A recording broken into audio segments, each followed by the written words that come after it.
and tell somebody Jesus mission movement. போய் சொல்லுங்கள் இயேசுவை அர்ப்பணி இயக்கம்.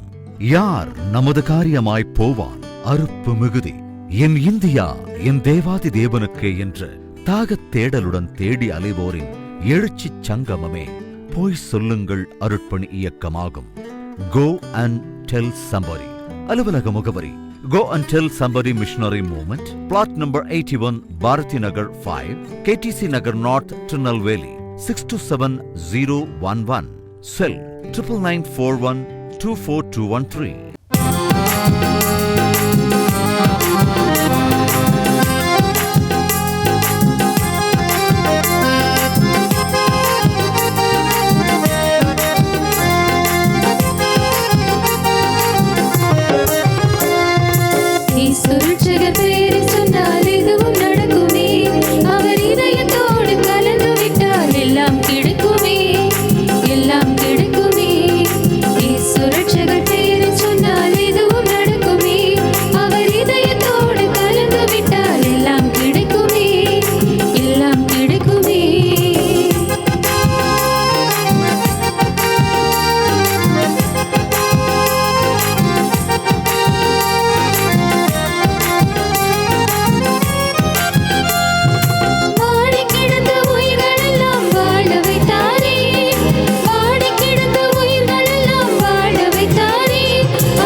பாலனை கண்ட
அதிசயராகம் ஆர்ப்பரிப்போடே தூதரின் கூட்டம் அவர் பாட்டினிலே ஒரு அதிசயம் அது தெரிந்திடுதே புது ரகசியம் உலகில் வந்தார் மேசியா, மேசியா, மேசியா, மேசியா.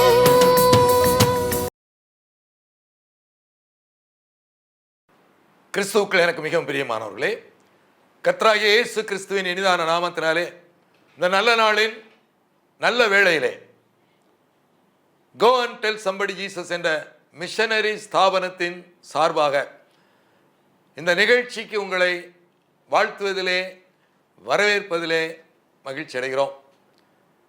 நம் கரத்திலே உள்ள இந்த விலையேறப்பட்ட வேத புத்தகத்திலே கணக்கற்ற சம்பவங்கள் எழுதப்பட்டிருக்கிறது. இந்த நாளிலும் ஒரு குறிப்பிட்ட சம்பவத்தின் அடிப்படையிலே தியானத்தை உங்கள் மத்தியிலே வைக்க விரும்புகிறேன். 2 ராஜாக்களின் புஸ்தகம் 4ஆம் அதிகாரம் 8ஆம் வசனம் முதல் உள்ள பகுதியிலே ஒரு சம்பவத்தை நாம் வாசிக்கிறோம். 2 ராஜாக்கள் 4ஆம் அதிகாரம் 8ஆம் வசனம்.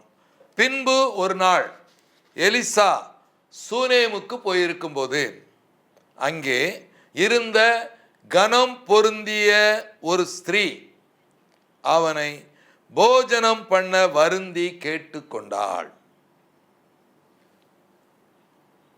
அப்படியே அவன் பயணப்பட்டு வருகிற போதெல்லாம் போஜனம் பண்ணும்படி அங்கே வந்து தங்குவான். இப்படியாக இந்த பகுதி ஆரம்பமாகிறது. எலிசா தீர்க்கதரிசியை குறித்தும் ஒரு பெண்ணை குறித்தும் இந்த வசனம் நமக்கு சொல்லுகிறது. ஒருவேளை எலிசா தீர்க்கதரிசி ஊழியத்தின் பாதையிலே இந்த சூனேம் என்ற கிராமத்திற்கு சென்றிருக்கிறார். இந்த சூனேம் என்ற கிராமத்தில் உள்ள ஒரு ஸ்திரீ, இந்த ஸ்திரீயை வேதம் நமக்கு எப்படி அறிமுகப்படுத்துகிறது? கனம் பொருந்திய ஒரு ஸ்திரீ.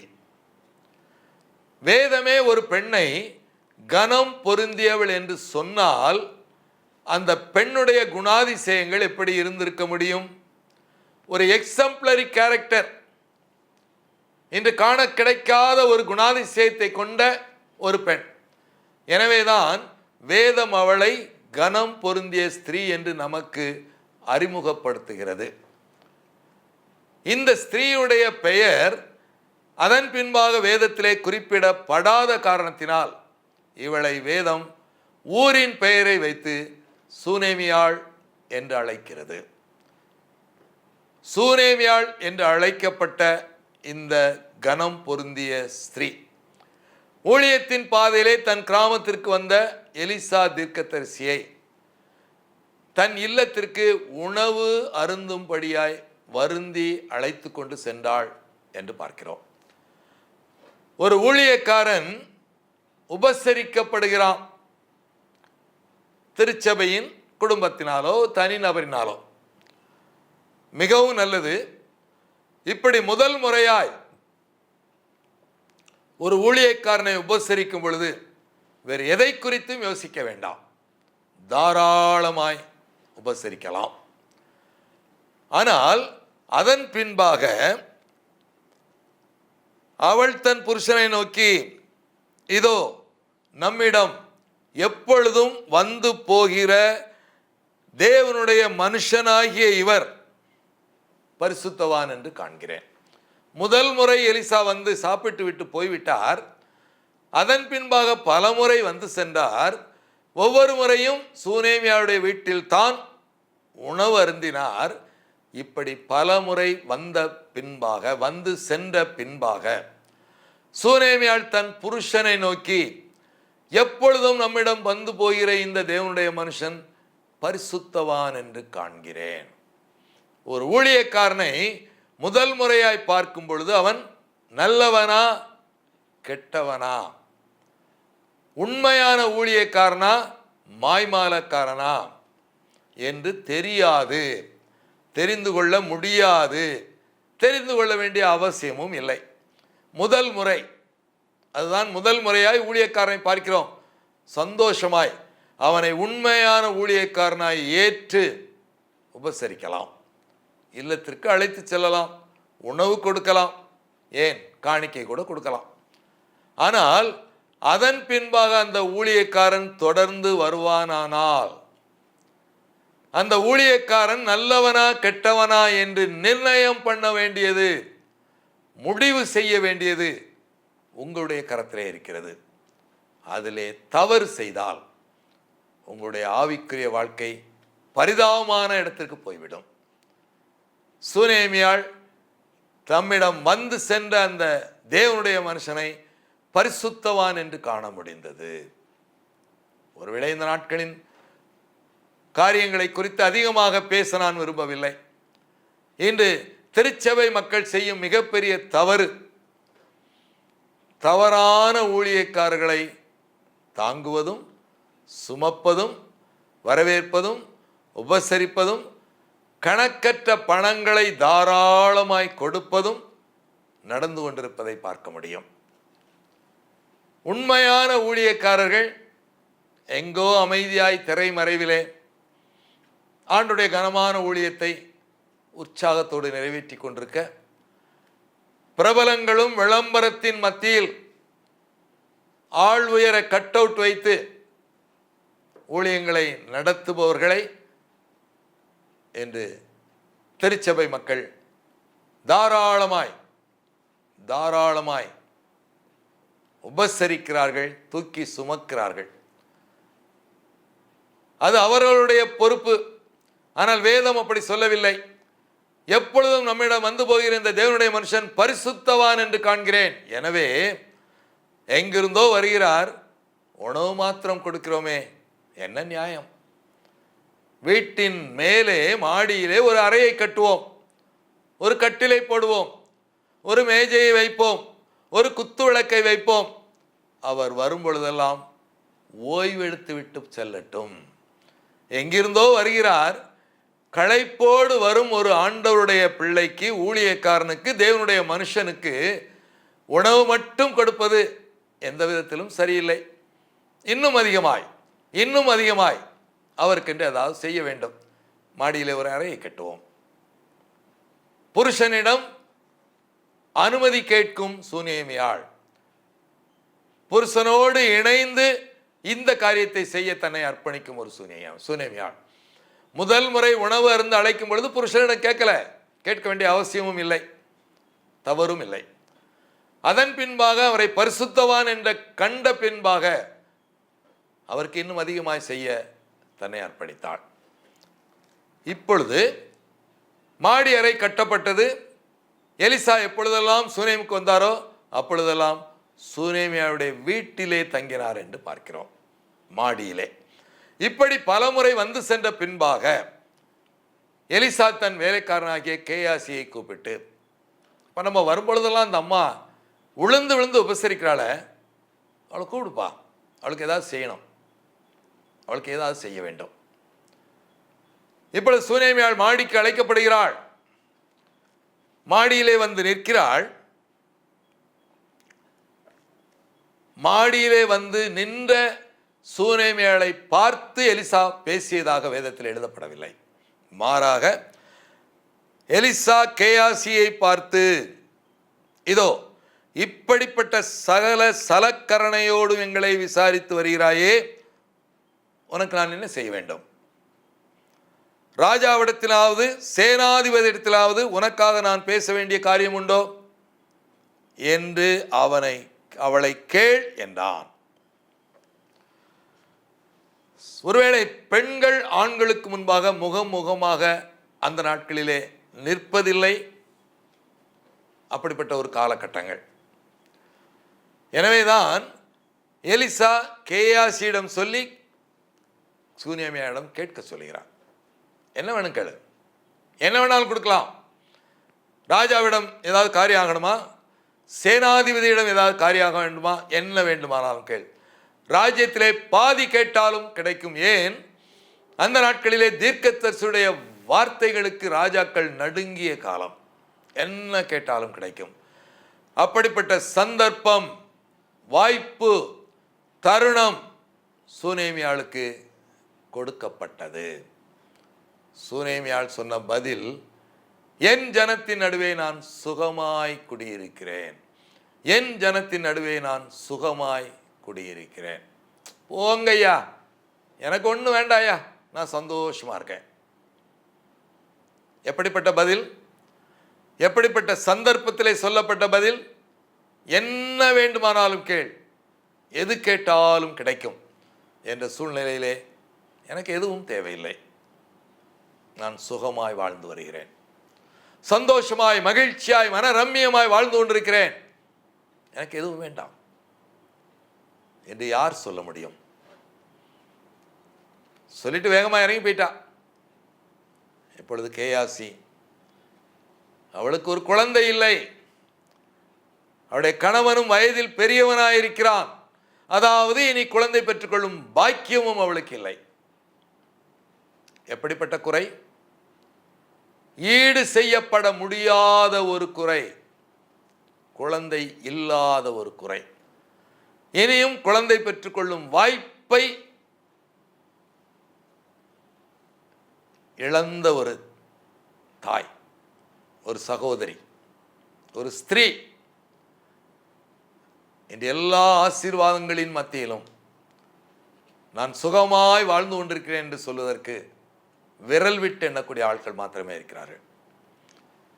எல்லா ஆசீர்வாதங்களும் உண்டு, குடும்பத்தின் அனைத்து தேவைகளும் சந்திக்கப்பட்டு ஒரு மகிழ்ச்சியான தாராளமான ஆடம்பரமான வாழ்க்கை வாழும் கணக்கற்ற குடும்பங்களிலும் நான் சந்தோஷமாய் சுகமாய் வாழ்ந்து கொண்டிருக்கிறேன் என்று சொல்ல யாரும் ஆயத்தமாயில்லை.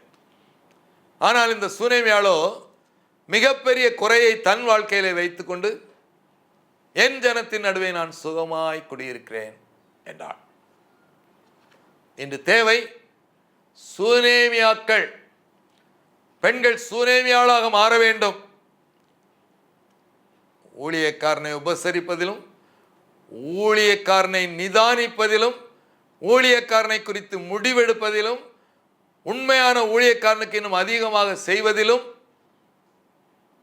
மிகப்பெரிய குறையின் மத்தியிலும் ஒரு மனரம்யமான வாழ்க்கை வாழ்வதிலும் சூனேமியாள் பின்பற்றப்பட வேண்டும்.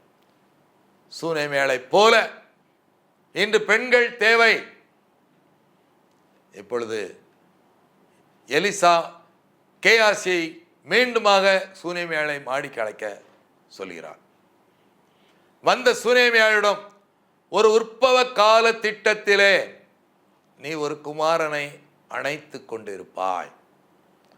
இங்கே பலமுறை வந்த ஊழியக்காரனிடம் சூனேமியாள் ஒரு முறை கூட எனக்கு குழந்தை இல்லையா, ஒரு குழந்தை வேணையா, ஆண்டவர் எனக்கு குழந்தை தர எனக்காக ஜெபித்துக் கொள்ளுங்கள் என்று சொல்லவில்லை.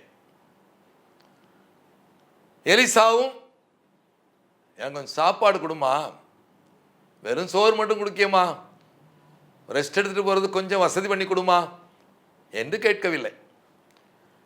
ஊழியக்காரனும் வரம்பை மீறவில்லை, ஒரு லிமிட் இருக்கு, எதையும் கேட்டு பெற்றுக்கொள்ளவில்லை, அது தானாக வரும். ஆண்டவருடைய பணியை செய்பவர்களுக்கு ஆண்டவர் எல்லாவற்றையும் நிறைவாய் தருவார், அதை கேட்டு தான் வாங்கணுங்கிற அவசியம் இல்லை. அதை போல இந்த பெண்ணும் தன்னுடைய மிக அத்தியாவசியமான தேவையாகிய குழந்தை செல்வத்தை ஊழியக்காரனிடம் சொல்லி கேட்கவில்லை. கற்றுக்கொள்ள வேண்டும் பிரியமானவர்களே, கற்றுக்கொள்ள வேண்டும். திருச்சபை மக்களாய் நம்முடைய கடமை என்ன, ஊழியக்காரனாய் என்னுடைய கடமை என்ன, அதை விட்டு நான் மீறி வெளியே செல்லக்கூடாது, அதற்குள்ளாகத்தான் நிற்க வேண்டும். ஒரு உற்பவ கால திட்டத்திலே நீ ஒரு குமாரனை அணைத்துக் கொண்டிருப்பாய் என்று எலிசா சொன்ன பொழுது சூனேமியாள் சொன்னாள், ஏது தேவனுடைய மனுஷனே, தேவனுடைய மனுஷனாகிய என் ஆண்டவனே, உமது அடியாளுக்கு அபத்தம் சொல்ல வேண்டாம். அப்படின்னா என்ன அர்த்தம்? ஐயா நீங்க பாட்டு எதையாவது சொல்லி வைக்க, நாளைக்கு அப்படியே எனக்கு ஒரு பையன் பிறந்துட்டான்னா இந்த ஊரும் உலகமும் என்னை கேவலமாக பேசும்.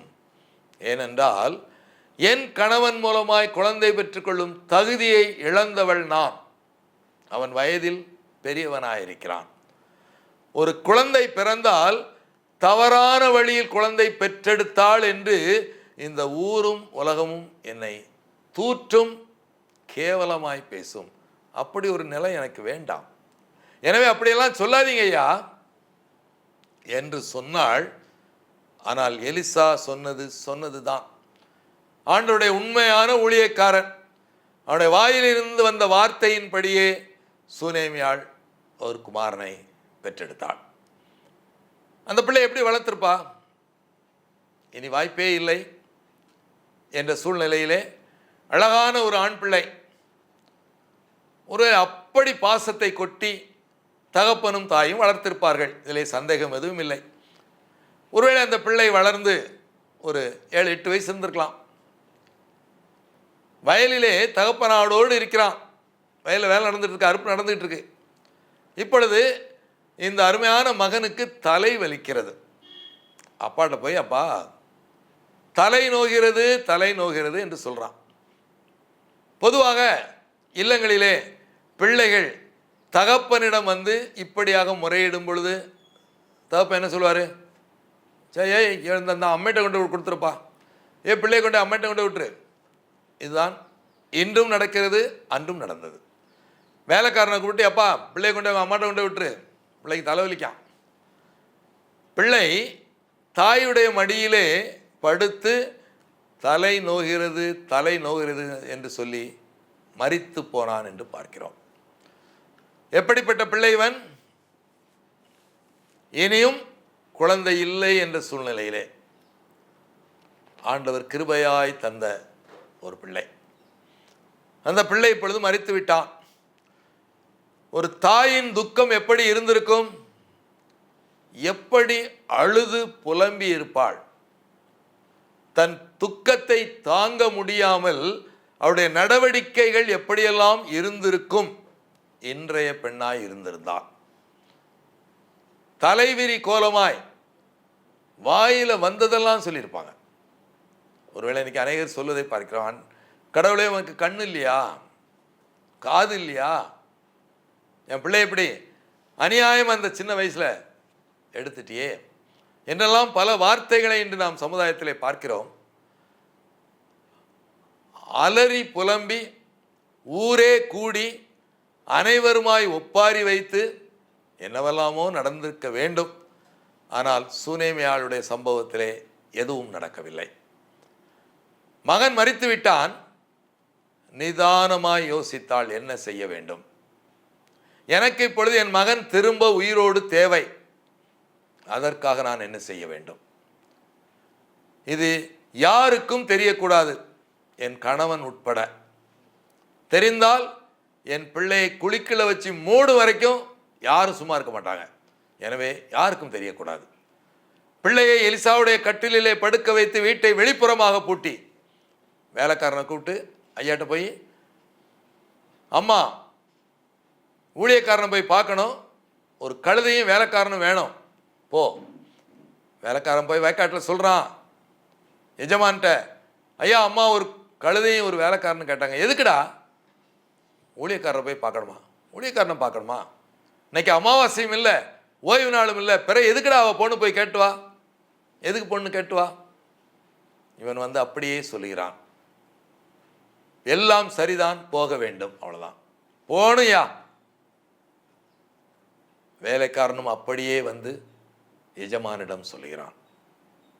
எந்த புருஷனுக்கும் கோபம் வரும். எவ்வளோ பொறுமையாக கேட்டு விட்டான். எதுக்குமா போகணும்? இன்னைக்கு ஓய்வு நாள் இல்லை, அமாவாசையும் இல்லை, பிறகு எதுக்கு போகணும்? காரணத்தை சொல்லாமல் போகணும். எந்த புருஷனுக்கும் கோபம் வரும். ஆனால் சூனேமியாவுடைய புருஷன் கோபப்படவில்லை. அவனுக்கு தன் மனைவியை பற்றி நன்றாக தெரியும். என் மனைவி ஒரு பொழுதும் இப்படி நடந்து கொண்டதில்லை, இப்படிப்பட்ட ஒரு பதிலை ஒரு நாள் சொல்ல மாட்டா. அப்படியானால் ஏதோ நியாயமான காரணம் பின்பாக இருக்கிறது. அதை ஒருவேளை எனக்கு சொல்ல விருப்பமில்லாட்ட கூட பரவாயில்ல, அவள் பேசும் காரியங்களை நான் ஏற்றுக்கொள்கிறேன். ஒரு வேலைக்காரனையும் கழுதையும் கொடுத்து அனுப்பினான். வேகமாக எலிசாவின் ஊரை நோக்கி பிரயாணப்படுகிறாள். ஊருக்கு வந்தாச்சு, தெருவுக்கு வந்தாச்சு. எலிசா தன் வீட்டிலிருந்து பார்க்கிறார், சூனேமியாள் வந்து கொண்டிருக்கிறாள். எலிசாவுக்கு ரொம்ப சந்தோஷம். எத்தனை முறை நான் சூனேமுக்கு போயிருக்கேன், அந்த அம்மா என்னை எப்படியெல்லாம் கவனிச்சா. கேஎஸ்சியை கூப்பிட்டு, டேய் நமக்கு ஒரு வாய்ப்புடா, நம்ம போகும்போதெல்லாம் அந்த அம்மா விழுந்து விழுந்து கவனிச்சால, இப்போ வாராடா, நம்ம வீட்டுக்கு வந்துட்டு இருக்கா, போய் அவளை எதிர்கொண்டு வரவேற்று விசாரி என்றார். கேயாசியும் ஓடி போனான். வழியில், அம்மா நல்லா இருக்கீங்களாம்மா, ஐயா எப்படிமா இருக்காரு, நம்ம குட்டி தம்பி எப்படிமா இருக்கான், எல்லாரும் நல்லா இருக்காங்கப்பா, எல்லாரும் நல்லா இருக்காங்க. யோசித்து பாருங்கள் பிரியமானவர்களே. நேர வந்து எலிசாவுடைய கால்களை பற்றி கொண்டு கதறான். கேஎஸ்சி ஓடி வந்து அவளை விலக்கி விட முயற்சி செய்த பொழுது எலிசா சொன்னான், வேண்டாப்பா, அவள் துக்கமாக இருக்கிறாள், ஆண்டவர் எனக்கு மறைச்சிட்டாரு, விட்டு அழட்டும். ஒரு வேலைக்காரனும் தன் மகன் இறந்து விட்டான் என்று அழுது புலம்பல,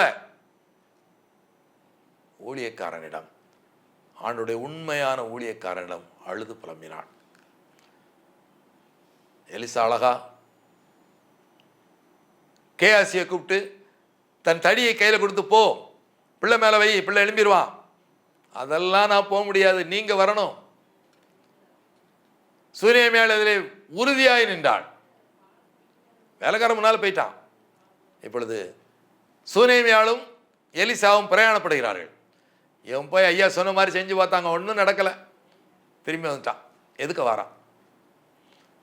எலிசா புறப்படும் முன்பாக சூனேமியாள் அழகா ஒரு கேள்வி கேட்டான்.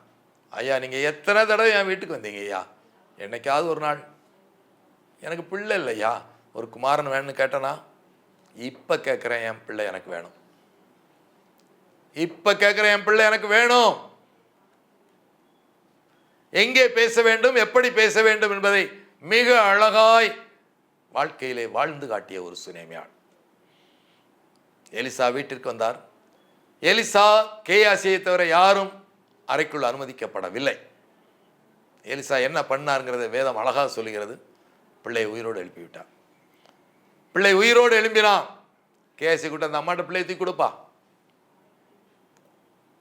சூனேமியாள் பிள்ளையை பெற்றுக்கொண்டு எலிசாவை பணிந்து கொண்டு அங்கிருந்து போனான். மிக சுருக்கமாக எழுதப்பட்டிருக்கிறது. எப்படிப்பட்ட பிள்ளை? காண கிடைக்காத ஒரு பிள்ளை. பிள்ளை அவள் கேட்டு பெற்றுக்கொள்ளவில்லை, ஆண்டவர் கொடுத்த பிள்ளை. இப்பொழுது கேட்டு அதனுடைய உயிரை திரும்ப பெற்றுக்கொண்டாள். எல்லாம் சாத்தியமே. ஆண்டவரை உறுதியாய் பற்றி கொண்டிருப்பவருடைய வாழ்க்கையிலே எல்லாம் சாத்தியமே. எல்லாம் நடக்கும், எதுவும் நடக்கும். ஆம் பிரியமானவர்களே, ஒரு பெண் என்றால் இப்படித்தான் இருக்க வேண்டும் என்பதற்கு சூனேமியாள் மிகப்பெரிய உதாரணம். இந்த சூனேமியாளின் சம்பவத்தை ஒரு முறைக்கு 100 தடவை வாசிக்கணும். திரும்ப திரும்ப வாசிக்கும் பொழுது, ஒவ்வொரு முறையும் வாசிக்கும் பொழுதும் அதிலிருந்து நாம் கற்றுக்கொள்ள வேண்டிய கணக்கற்ற நமக்கு வெளிப்படுத்துகிறார், தெளிவுபடுத்துகிறார். இன்று பெண்கள் சூனேமியாளை போல வாழ வேண்டும். ஒரு அதற்காக குறைவோடு வாழ வேண்டும் என்று நான் சொல்லவில்லை. குறைவின் மத்தியிலும் நிறைவாய் வாழ வேண்டும் என்று, குறைவின் மத்தியிலும் மன ரம்மியமாய் வாழ வேண்டும் என்று, குறைவின் மத்தியிலும் திருப்தியாய் வாழ வேண்டும் என்று சூனேமியாளை பார்த்து கற்றுக்கொள்ள வேண்டும். யாரை உபசரிக்க வேண்டும், யாருக்கு இன்னும் அதிகமாய் செய்ய வேண்டும், கணவனிடம் எதை கேட்க வேண்டும், எதை சொல்ல வேண்டும், எதை மறைக்க வேண்டும், யாருக்கு எது தெரியக்கூடாது, யாரிடம் சொல்ல வேண்டும், எல்லாவற்றையும் மிக அழகாய் மிகச் சரியாய் செய்த ஒரு சூனேமியாள். ஆம் பிரியமானவர்களே, கணக்கற்ற காரியங்களை வேதம் நமக்கு கற்றுத்தருகிறது. குறிப்பாய் சூனேமியாளை போன்ற மிகச்சிறந்த கதாபாத்திரங்கள் வேதத்திலே நிரம்பி கிடக்கிறது. ஒவ்வொன்றையும் வாசித்து, ஆண்டவரே என்னையும் சூனேமியாளை போல மாற்றும் ஆண்டவரே, என்னிலும் சூனேமியாளும் காணப்பட்ட குணாதிசயங்கள் காணப்படட்டும், வெளிப்படட்டும். அது குடும்பத்திற்கும் திருச்சபைக்கும் சமுதாயத்திற்கும் ஆசீர்வாதமாக மாறும். கணக்கற்றோர் அதன் மூலமாக ஆசீர்வதிக்கப்படுவார்கள். குறிப்பாய் குடும்பம் ஆசீர்வதிக்கப்படும். குடும்பத்திலே பிள்ளைகள் அதை பார்த்து பின்பற்றுவார்கள். தாயை போல பிள்ளை, நூலை போல சேலை என்பார்கள். தாய் எப்படி நடந்து கொள்கிறாளோ அப்படியே பிள்ளை நடக்கும். தாயிடம் சூனேமியாளுடைய குணாதிசயங்கள் காணப்பட்டால் பிள்ளையிடமும் காணப்படும். பிள்ளை வரும் நாட்களிலே செல்லும் இடங்களிலே குடும்பத்தின் தலைவியாய் மாறும் பொழுது அந்த குடும்பத்தையும் சூனேமியாள் நிறைந்த குடும்பமாய் மாற்றுவாள். எனவே பிரியமானவர்களே, ஒரு கனம் பொருந்திய ஸ்திரீயாய் பெயர் குறிப்பிடப்படாமல் வேதத்தின் மூலமாய் அறிமுகப்படுத்தப்பட்ட ஒரு சூனேமியாளிடம் இத்தனை காரியங்கள் புதைந்து கிடக்கிறது. அதை நமக்கு சொந்தமாக்கி ஒரு முன்மாதிரியான ஆச்சரியப்படக்கூடிய அதிசயமான மகிழ்ச்சியான வாழ்க்கை வாழ நம்மை ஒப்புக் கொடுப்போம். கண்களை மூடி ஜெபிப்போம். எங்களை நேசித்து வழி நடத்துகின்ற எங்கள் அன்பின் பரலோக பிதாவே, நல்ல நாளுக்காக நன்றி செலுத்துகிறோம். நீர் கற்றுத்தந்த நல்ல பாடங்களுக்காக துதிக்கிறோம். வேதம் முழுவதும் வாசித்து அறிந்து தெரிந்து புரிந்து எங்களுக்கு சொந்தமாக்கி அதன்படி வாழ்வதற்காக கொடுக்கப்பட்டது. இந்த நாளிலே கற்றுக்கொண்ட நல்ல காரியங்களை எங்களுடைய வாழ்க்கையிலே நாங்கள் நடைமுறைப்படுத்த எங்களுக்கு சொந்தமாக்கி கொள்ள நீர் எங்களுக்கு பலன் தாரும். அருமையான இந்த வார்த்தைகளை கேட்டுக்கொண்டிருக்கும் உடைய பிள்ளைகளை அடியே நம்முடைய கரத்தில் ஒப்புக் கொடுக்கிறேன். மனிதன் முகத்தை பார்க்கிறான், எங்கள் தேவனாகிய நீரோ இருதயத்தை பார்க்கிறவர். நம்முடைய பிள்ளையுடைய உள்ளத்தின் ஆழத்திலே இந்த வேலையை எதையெல்லாம் நினைக்கிறார்கள், என்ன செய்ய துடிக்கிறார்கள், எல்லாவற்றையும் அறிந்த தேவன் நம்முடைய பிள்ளையுடைய உள்ளத்தின் வாஞ்சையின்படி மிகப்பெரிய காரியங்களுடைய வாழ்க்கையிலே சாதிக்க நீர் அவர்களுக்கு பலன் தர வேண்டும் என்று கர்த்தராகிய இயேசு கிறிஸ்துவின் மூலமாய் வேண்டிக் கொள்கிறோம் பிதாவே. ஆமென்.